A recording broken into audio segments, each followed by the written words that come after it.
પાદરામાં રામનવમીના પાવન પર્વે ભગવાન રામની ભવ્ય શોભાયાત્રા નીકળી છે, જે શોભાયાત્રાએ સમગ્ર પાદરામાં ભારે આકર્ષણ જમાવ્યું છે। પાદરાના મુખ્ય બજારમાં આવેલા રામજી મંદિરેથી આ શોભાયાત્રા નીકળી છે। હિન્દુ એકતા સંગઠન દ્વારા આયોજિત ભગવાન રામની શોભાયાત્રાનું પ્રસ્થાન પાદરાના ધારાસભ્ય ચૈતન્યસિંહ ઝાલા, પૂર્વ ધારાસભ્ય જસપાલસિંહ પડિયાર, બરોડા ડેરીના ચેરમેન દિનેશ પટેલ સહિતના આગેવાનો અને હિન્દુ સંગઠનોએ કરાવ્યું છે। રામજી ભગવાનની ભવ્ય મૂર્તિ સાથે નીકળેલી ભવ્ય શોભાયાત્રાએ ભારે આકર્ષણ જગાવ્યું છે, જેમાં હનુમાનજી સહિતના અલગ અલગ પાત્રોએ પણ આકર્ષણ જમાવ્યું છે। જડબે સલાક પોલીસ બંદોબસ્ત વચ્ચે નીકળેલી ભવ્ય શોભાયાત્રાનું ઠેર ઠેર સ્વાગત કરવામાં આવી રહ્યું છે। અલગ અલગ જગ્યાઓ પર વિવિધ સેવા કાર્યો પણ આયોજન નગરજનો દ્વારા કરવામાં આવ્યું છે।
જય સિયારામ, હર હર મહાદેવ। ચૈત્રી નોરતા એટલે નોમના દિવસે રામલલ્લાના જન્મ ઉત્સવ આજે પાદરામાં ધૂમધામથી ઉજવવામાં આવે છે।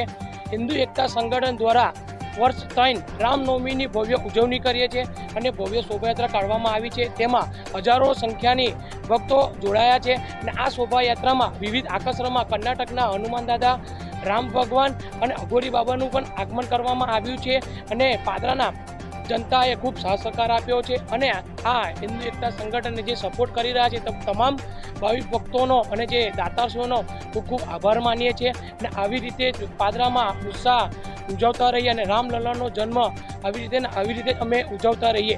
હર હર મહાદેવ, જય સિયારામ। શ્રી રામનવમીની સૌને શુભેચ્છાઓ।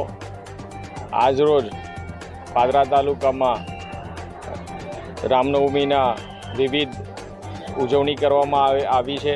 એના ભાગરૂપે હિન્દુ એકતા સંગઠન દ્વારા પાદરા ઝંડા બજાર રામજી મંદિરથી ભવ્ય શોભાયાત્રા નીકળી હતી અને પાદરા નગરમાં ફરીને પાદરાના ભાવિક ભક્તોએ તેના દર્શન કરીને લાભ લીધો હતો અને આ શોભાયાત્રા એ ખૂબ જ આકર્ષણ જમાવે એવી હતી અને સૌ ભાવિક ભક્તો મોટી સંખ્યામાં આમાં જોડાયા છે।